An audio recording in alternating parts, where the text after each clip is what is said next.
Good morning, everybody. Page 15. We are at chapter 5, law number 6. We're talking about situations in which it is forbidden to study Torah or to pray. Number 6. When praying, one must keep a distance from human feces even if they do not have a foul odor.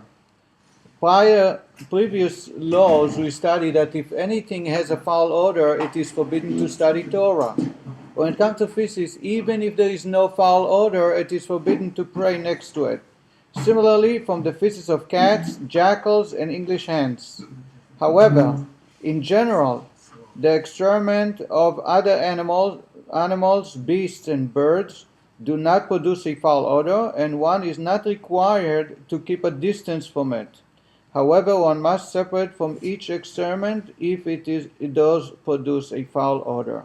And similarly, from a foul-smelling carcasses and substance that smells foul due to mold and a chicken coop. So anything that produces foul odor is forbidden to study next to. You said chicken coop. Chicken coop. You know why? Anybody who knows, has a little experience, will tell you the chicken coop is very, very smelly. It's the ammonia. It's a killer. Similarly, one must separate from foul-smelling water. The water in which flax or canvas is soaked generally smells foul. Hence, one must separate from it and as from excrement. Number 7. Self-understood, not allowed to pray when it smells, not good. Number 7. Excrement that is so dry that it crumbles when turned over is considered as dust, provided it does not have a foul odor. In other words, when it dries so much that it will fall apart, that's like dust. However, excrement that is frozen is still governed by all the above laws, and it is forbidden to pray next to it. We have to distance ourselves from at least 4 cubits. For it will return to its previous states when it becomes warmed. Nevertheless, excrement that is covered with snow is considered to be covered, even though the snow will melt one day. The fact that now it's covered by snow is sufficient. Number 8. How great a distance must one separate from the feces? If the feces are behind him, he must place the distance of 4 cubits between himself and the point at which the odor of the feces is no longer discernible. This applies even if he personally does not smell the odor. He must keep the same distance as if he did. Let's say he stuffs his nose or he has a stuffed nose, that doesn't matter. As long as someone standing here can smell it, we have to distance ourselves to a point where we don't smell it, and from there we have to go another 4 cubits, which are about 6 feet away. When the feces do not produce an odor, it is sufficient to separate oneself by a distance of 4 cubits. So if there is no smell to it, it's outdoor, we pray outdoor or we study outdoor, and there is feces, we have to distance 4 cubits if it is in front of us. If it is behind us. If it's behind me, 4 cubits from the moment when it doesn't smell. I have to go up to the moment where there is no smell and then distant another 4 cubits. If the feces are in front of him, he must move away to the point that they are no longer visible. It's not enough, doesn't smell, but we have to distance ourselves to a point we can't see it anymore. At night, and in the notes it says if it's in a different room, if the fish is in a different room, he don't have that sufficient and he has to move to the side. At night, one must move away to the extent that they would be impossible to see by day. At night I can't see it, doesn't matter. I have to go as far as as if it was during the daytime and I would be able to see it. That's forbidden to pray. I have to go even further. This also applies to the feces if the feces are located on one side. However, one may turn so that they will be located towards one's back. We have a good solution, if it's in front of me, to turn away, not to the side, but to stand and pray behind it, so that I'm totally behind it. Then I have to go 4 cubits away from until where the smell reaches. Number 9. When feces are found in a room where communal prayers are recited, a room that's designated to pray like a synagogue, or people who pray together in yeshiva or study, or at home and they pray in a minyan, even if they are found behind the chazan and there are 4 cubits between him and the point where the order is no longer discernible, he must remain silent and wait until they are removed or covered. Why? It is impossible that at least one member of the community will not be within 4 cubits of the point at which the order of the feces is discernible. He would be forbidden from hearing and paying attention to the prayers the Chazan recited. So if it's a communal room, and even if it's removed from the cantor, let's say it's about 20 feet away from the cantor and there is no smell at that point, at least 6 cubits distance, it is still forbidden to do any prayer, because there must be somebody among the crowd who is within the range that is forbidden, and therefore the cantor must wait until they remove it. Number 10. Should a person conclude his prayers and afterwards discover feces, and the same apply, by the way, to urine, in the place where he prayed, he found out that afterwards there was a cat came, a dog did, or a child, or something happened. If the place was one in which there would be a suspicion that feces might be found, and he was negligent and did not look for it, it's a place that there are a lot of children, it's a nursing home, which is, some accidents occur, then we call it negligent, and therefore he must repeat Shmona Esrei. The Shmona Esrei was instituted in a place of sacrifice. His negligence caused his prayer to be considered as, quote, the offerings of a wicked, which is an abomination, end quote. So therefore the Amidah was not acceptable. You have to repeat the Amidah prayer. The same applies to Kriyat Shema, since its recitation is an obligation from the Torah itself and does not involve reciting any blessings in vain. Shema, you don't mention no blessings is repeated, therefore, and it is a Torah commandment, therefore he has to repeat the Shema. However, one should not recite the blessings before and after the Shema, because then there is a question of adding blessings in vain. The same applies to other blessings recited there that should not be repeated. Even if one recited the grace after meals in such a place, one should not repeat the blessings, because we mentioned already God's name. In the notes he brings the Magen Avraham, and the Mishnah Brura actually, that says that we should recite the grace after meal and the blessings before and after Shema. If it was so this is in a case he was negligent. If it was unlikely that feces be found in a place where the person prayed, he was not negligent, and after the fact, he is considered to have fulfilled his obligation. Even regarding prayer, if urine was found in a place, even though the place is such that one should have suspected that be found, after the fact, one is considered to have fulfilled his obligation. So if he was not negligent, assuming that it's unlikely to happen, then he does not have to repeat anything. Urine, even if it's a place that he is negligent, he don't have to repeat the prayer. Number 11. If a person expelled gas from below, he is forbidden to recite any holy words until the odor ceases. He must also wait before continuing his prayers if a colleague expelled gas.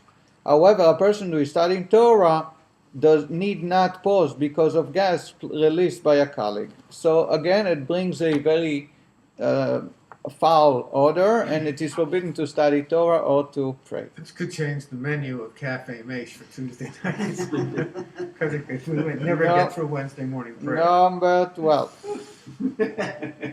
One must keep a distance from a lavatory, even if it is surrounded by walls.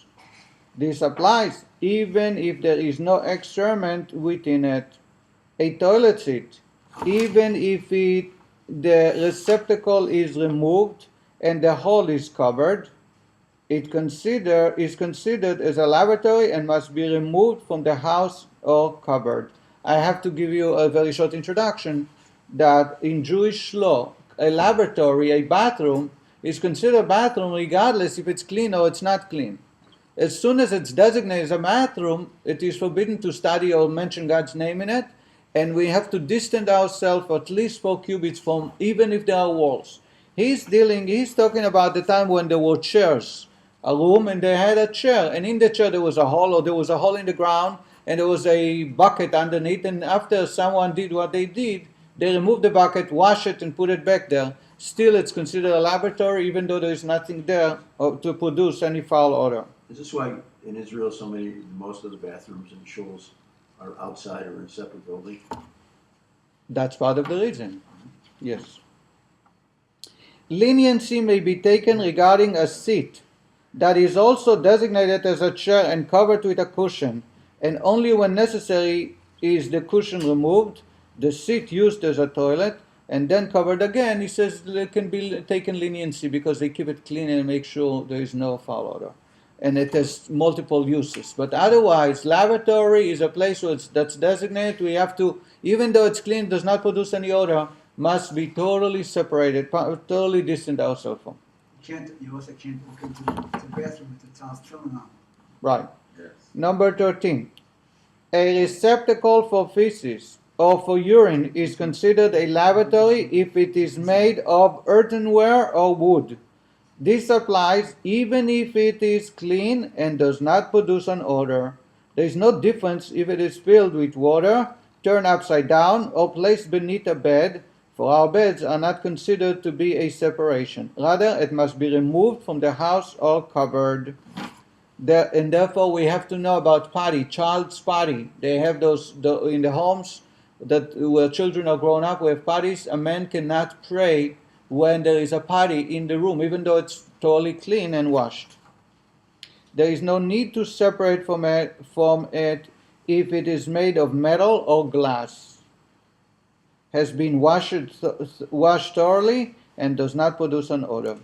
Since pigs often forage amidst excrement, the mouth of a pig is considered as a toilet bowl. This applies even to a pig which just climbed out of a stream. Washing does not change its status. And therefore, if a pig is in the room somewhere, it's like having a bathroom in the room, and it's forbidden to study in the entire room. Number 14. It is also forbidden to think or speak about holy matters in a bathhouse. Furthermore, the Shulchan Aruch also forbids making halachic statements in a bathhouse. However, a person may make such statements in order to prevent a colleague from violating a prohibition. So if it's something that will prevent somebody from committing a sin, it is allowed. Furthermore, any of the names of God, even those in a foreign language, like God is in Yiddish, or Boga in Polish or Russian, may not be mentioned in a bathhouse or in a place of filth. So we're not allowed to say thank God or Baruch Hashem in a bathhouse or in a mikveh or in a bathroom. Well, with constipation, I'm sure that law is broken quite often. What do you mean? You're praying to God. Not allowed. I'm just saying it's broken quite often. Similarly, Does this mean, Good luck with that one. does this mean that somebody who, say, for example, God forbid, wears a colonoscopy bag cannot pray cannot be in a shul? I skipped that one because he's talking about hemorrhoid. Someone with an hemorrhoid. The Magen Avraham, which is the Ashkenazic ruler in the code of law, deals with the question of hemorrhoids. Which one is that? That's number 3 towards the second half. Hemorrhoids, probably they're always stained. According to him, it is forbidden, but he writes on the notes that he writes there that there was a typo, and that typo made it forbidden. Instead, he said it should read, such a person need no special measures because there is nothing he can do about it. Yeah, it's Okay. So even the person next to him or anything like that? So I would say you covered. If it produced foul odor, there is nothing to talk about, Mhm. right? they Other don't. pe- The bags, it doesn't. They don't. No. So if it should be double covered, twice covered.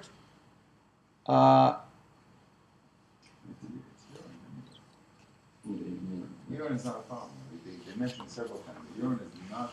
Urine is different than Yeah, feces, it's yes. looked at.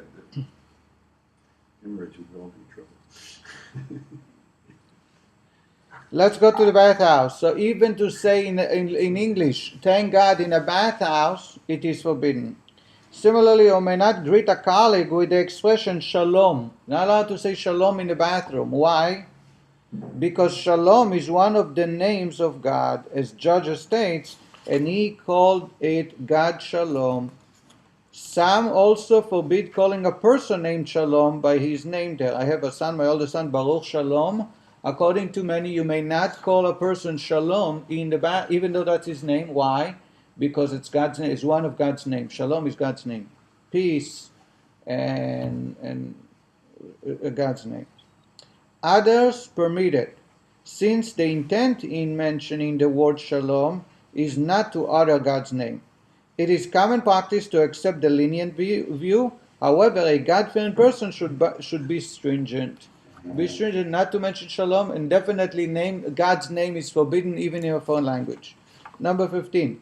It is forbidden to speak words of Torah and holy matters in the presence of a nakedness. This applies regarding one's own nakedness or that of another person. If someone is naked, myself or others in the room, it is forbidden to mention God's name or to pray.